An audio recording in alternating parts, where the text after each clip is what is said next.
What's up guys, and welcome back to my channel Pitolinmotionsocial Motion. If you're new here, hello, welcome. My name is Ira, and if you're one of my lovely subscribers, thanks for coming back. You already know it's gonna be a good one, so let's get straight into it. All right guys, so in this video, as you can see, I'm back in my living room. I'm back on my sofa, which means I'm bringing you another chit chat, sofa chat video. And today I'm gonna be talking about living alone. If you've been one of my subscribers for a while, you'll know that roughly about a year ago, wow, time really be flying. Roughly about a year ago, I moved out of my parents' house into a house that I bought by myself, and that was a huge achievement for me. I'm still very blessed and honored that I was able to do that. Still can't believe it, kinda. More specifically, I moved out of my parents' house where it was me, my parents, my siblings, into a house by myself. So I was living alone in a 3-bedroom house, and it's been a transition, guys. I feel like a lot of people talk about getting an apartment or getting a home, getting on a property ladder, or just moving out of the house, and how much of a joy it is, which it is, but we don't really talk about some of the, you know, the uglier parts of living alone. And that's what I want to talk about, because it hasn't all been green, guys. It has definitely been an experience. So I'm hoping in this video, I'm going to talk about the good, the bad, and the ugly about living alone. So if you are considering moving out, you are just fully aware of what you're getting yourself into. Make sure you get your tea, go and get a biscuit, go and get a cracker, go and get whatever you want. Let's get it popping, guys. All right, so I've got my notes here on my phone, so I'm gonna be reading from that.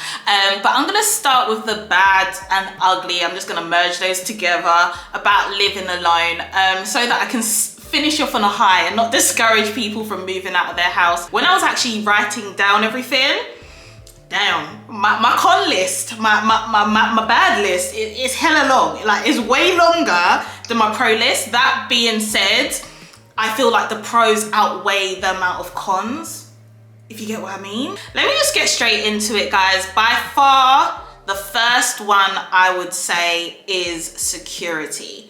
Guys, maybe this is a female thing. I don't know if the men on this video that are watching can relate to this, but I came from an environment where I lived with an amount of people, and it just gave me the feeling of being safe. Now, moving from a house where you're surrounded by people, and in my case, especially men, like I had my dad, I had my 2 brothers in the house. I've always been in a vicinity where I've just felt like safe. If there's a noise in the middle of the night, guess what?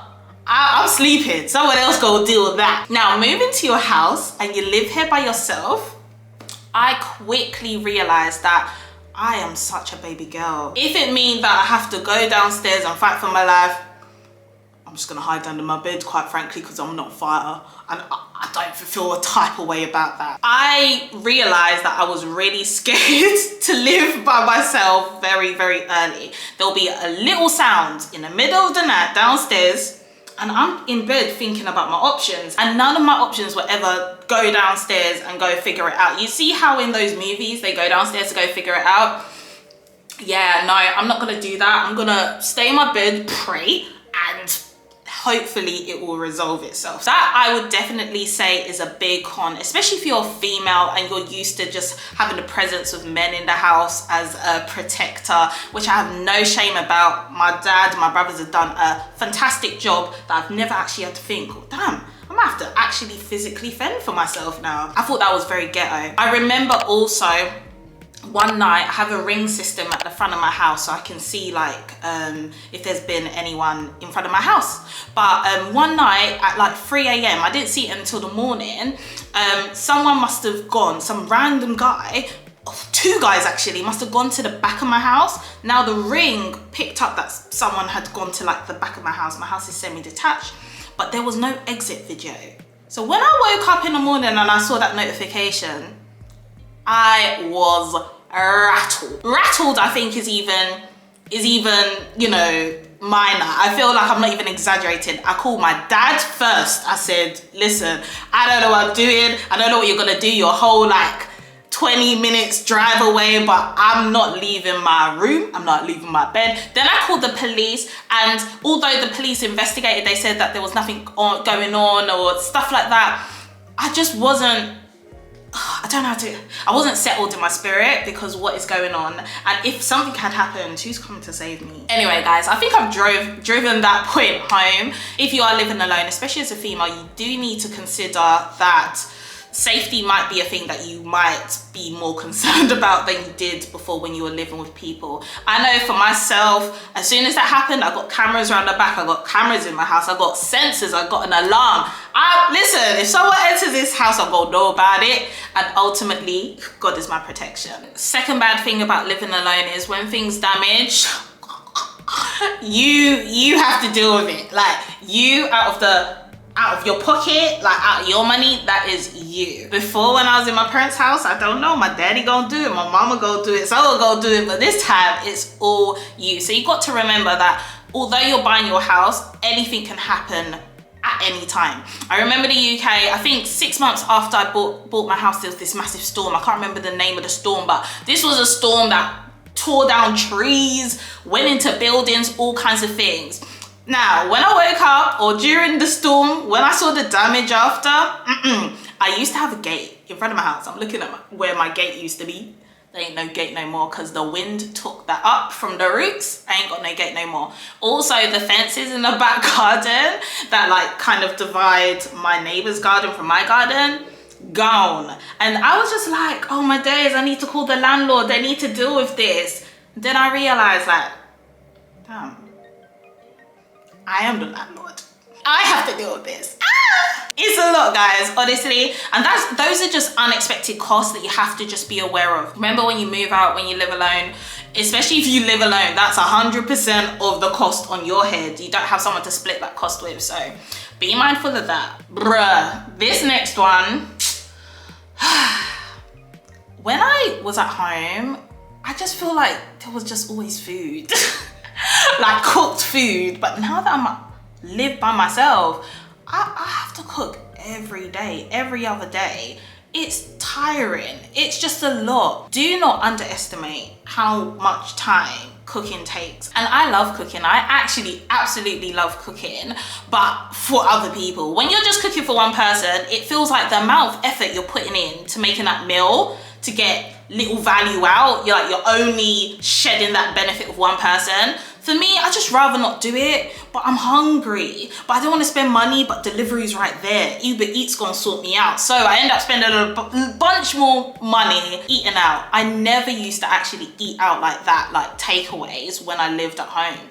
But since I've been living alone, I've realized I be doing takeaway way too much. So it's a double hit. I'm hungry and my pockets just, it's long. It's really sad. Also, every chore is actually for you to do. And that, guys, why am I taking out the bins? Why am I changing light bulbs? Why am I doing all these things? Not that I can't do it. Don't get me wrong, guys. I can do all of these things. I've had to learn to do all these things, but I just don't want to. And these were chores that I didn't have to do before. Now, when you live alone, you're gonna be doing everything yourself. You need to be aware of that. There'll be like a bug or a spider in a room when you walk in, and you can't call for someone to take care of it because you're the only one in the house.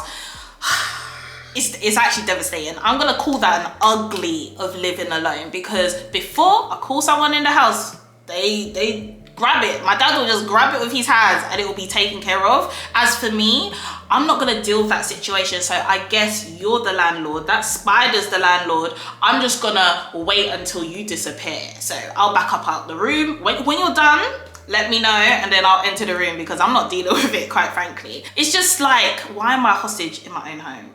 Getting things from high places. I've had to get a step stool. I've had to get a step ladder, because the things that I could just call one of my 6'4" brothers to come and get, I'm down here at 5'6", and unfortunately, I can't do it myself. So I need a bit of assistance. It's just those minor inconveniences that you don't really realize until you move out and you have to do these things for yourself. This next one, yeah, I actually think I'm the issue, and I didn't realize how much of the issue I am until I lived alone.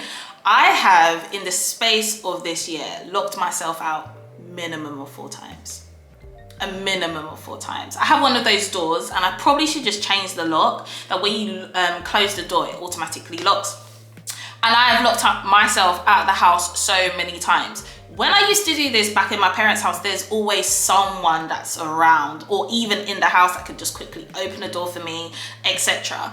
And then I was like, do I have an issue? Why am I doing this so frequently? And do you realize it's not that, you know, you're more clumsy now. It's just that when you used to do it before, there was just always someone in to open the door. So it was far more easier. But now, the amount of times I've had to get my parents or my mum to Uber the spare key all the way from my house, my family house, to my house to come bail me out, it's just so inconveniencing. So be aware of that. Living alone, make sure you have a spare key locally. I have one a lot more local now, but at the beginning stages, it was only my parents that had my spare key, and I just got locked outside. No one to save you but yourself. Bills, bills, bills, bills, guys. Oh my gosh. So obviously, you know, when you buy a house, you move out, you know you're gonna pay bills, but did you know how many bills you're gonna pay? And this one thing about the bill man or the bill woman, they come on time every month. Every month, on time, they do not play. So now I'm talking mortgage, water bill, council tax, electricity, I'm talking gas, I'm talking TV license. Like that TV license bill, I mean, I'm paying it because I don't like stress on my head, but I don't get it. I really just don't get it. And so many other bills that's just like insurance as well. You need to make sure everything's insured, especially your house insurance. Make sure you do that, guys, because my house actually recently flooded. Story for another day. And if it wasn't for that insurance, I would be very upset. Anyway, lots and lots of bills. And they come every single month without fail. My house is actually also very empty because buying a house is one thing and furnishing it is another thing. A year later, my living room, you can kind of see stuff in it, but relatively it's quite empty. This is probably the most furnished room in my house as well. So you already know it's not great. It costs so much money to furnish. So remember, when you're moving out and you're living alone, you'll probably have to be carrying all the cost of furnishing the house as well. And it costs so much. I remember seeing some TikTok when they were like, oh, had enough money to buy a house, but not enough to furnish it. A win is a win. I felt that to the core because a year later, and I just about got 2 bedside tables. Just about, like, it's been a struggle, but we thank God we're making progress. Lastly then, I would say sometimes it can get a bit lonely. Living alone can get a bit lonely, especially for an extrovert like me. I often have so many people around my house because I just like being around people. Don't get me wrong, I enjoy my own company too, but I do like the presence of being around people. And it doesn't necessarily mean like chilling with them. It might just be like having their presence around the house. When I lived with my parents, I just knew there were people around. It made me feel happy, it made me feel loved, it made me feel comforted. So that's another thing to consider. When you're living alone, it gonna be you, the walls, they gonna echo a little bit, but at least you can have conversations back and forth with yourself, I guess, if that's what you want. All right, so I've actually been through all of my cons, and as you can see, that was a long ass list, but I do want you guys to be very, very like clued up and know what you're getting yourself into if you want to move out and especially live alone. A lot of these cons, I guess, can be fixed by moving in with someone, and actually that's what I did. I eventually got a housemate, so I have a housemate now, and I just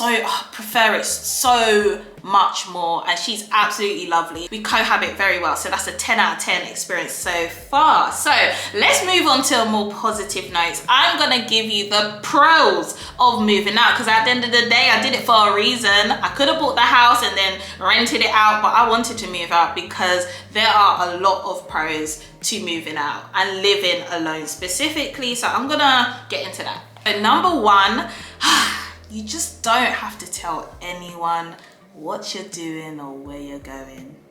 And I don't know how to explain it, but there's just a certain softness about that. I don't know how to explain it. Just being accountable to you, yourself, and yourself. That's it.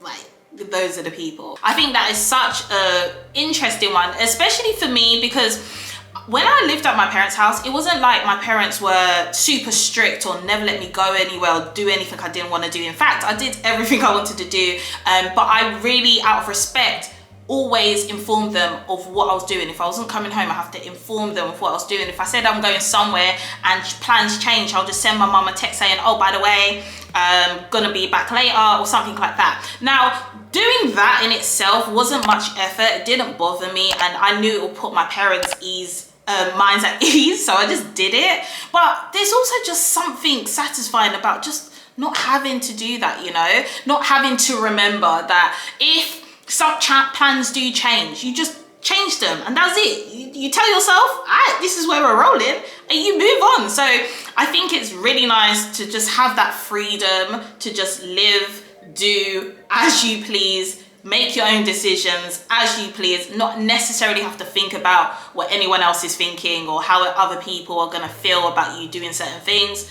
That freedom is there, and for me, that's priceless. Next one, guys, if you have siblings in particular, this one is a big pro for living alone. I'll have leftover Chinese from the night before. I'll put it in the fridge. I wake up the next morning, I want to take it to work. Guess what? I see in my fridge my leftover Chinese.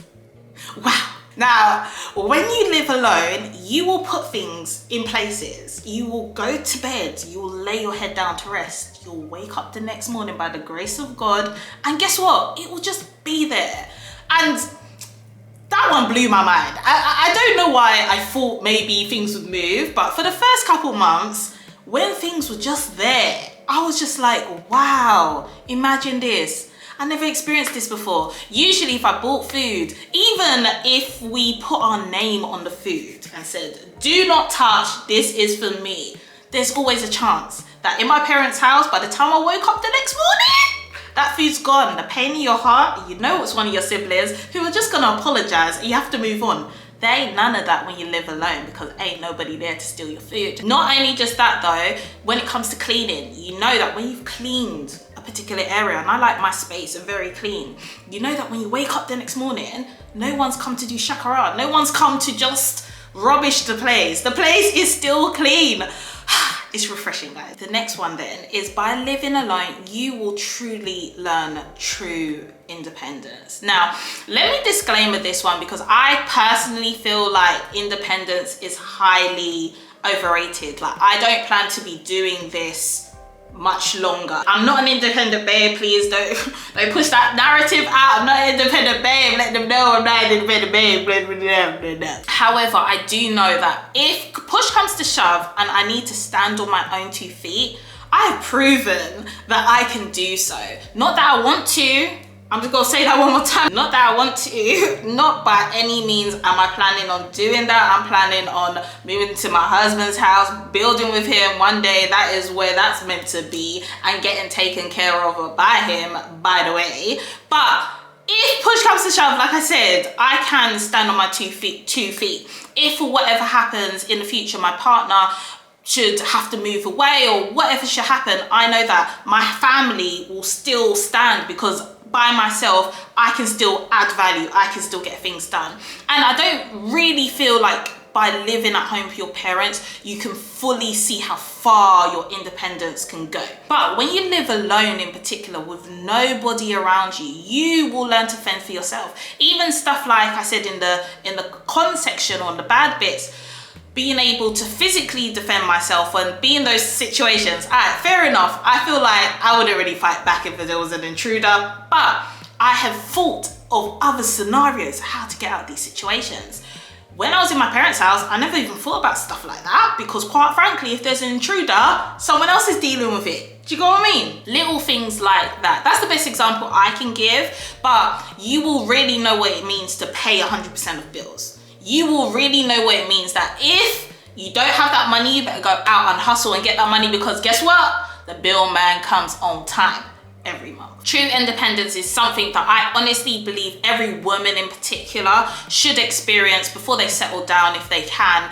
Obviously, if they don't, it's not that big of a deal, but for me, I feel like it's been so valuable. And that brings me on to my next point. I've learned so much more about myself, what I can take, what I can't take, the strengths that I have, my weaknesses from living alone. Many things that I just wouldn't have discovered if I didn't move out of my parents' house. Simple things like, I'm not a plant mum. I'm not a plant mum. If you buy me a plant, guys, that plant gonna die.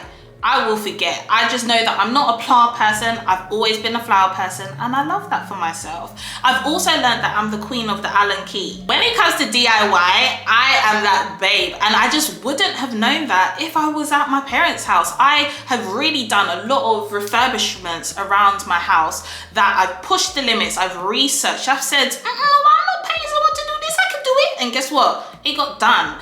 If I was still living in my parents' house, my dad would have done it, or my brothers would have done it, or someone else would have done it. I wouldn't have known that I had the ability to do that. I hope that kind of makes sense. I think it's really key to put yourself in different environments so you know how you'll either sink or swim in certain situations. And for me, I have really flourished, I believe, living alone. And I've really proven to myself that I can do more than I thought I could do. And I'm really proud because of that. And I'm looking forward to knowing what else I can learn about myself and other things that I can also do in the future. And then lastly, for me, a big pro of living alone is that I could host unapologetically. Now, if you do know me and you follow me, go and follow me on Instagram. If you don't, you'll know that I love to host my friends, my family, everyone around my house. It's one of my love languages. It's how I show love. In particular, I love to host people. And living alone means that you can do that, not disturb anyone, because it's literally just you in the house. And I think that is just such a great benefit. I'm able to have my friends over. We don't have to necessarily go out and spend money. Everyone can come here and chill. We can drink, we can eat, we can have good vibes. And personally, I like doing that. I like going out, but I love being inside and just being a bit of a homebody and just chilling as well. When I was at my parents' house, don't get me wrong, my parents are lovely. They'll always say, bring over your friends, you can do anything you want to do. But it's a different vibe, unfortunately. I don't want to bring a lot of people to my parents' house and we're making noise, it's disturbing them. Although my parents have always been accommodated, it's never been an issue. But in the back of your mind, you're always thinking, okay, I don't live by myself. I have to be considerate of the people in the house. I don't really want to be bringing people around that might, you know, if my mum has to get up in the morning early, I'm now causing her to stay up later. Those kind of things like that. But when you live alone, you can literally do things on your own terms. I definitely enjoyed that, and I'll continue to enjoy doing that this year. So that's it for this week's video, guys. I hope you enjoyed it. The good, the bad, and the ugly of living alone and moving out. Once again, to summarize, I definitely believe that the pros greatly outweigh the cons, although those cons are there. So if you are considering moving out of your parents' house, make sure you definitely take everything into consideration before making that choice. If you did enjoy this video, please do give me a big thumbs up, and I'll see you in my next one, guys.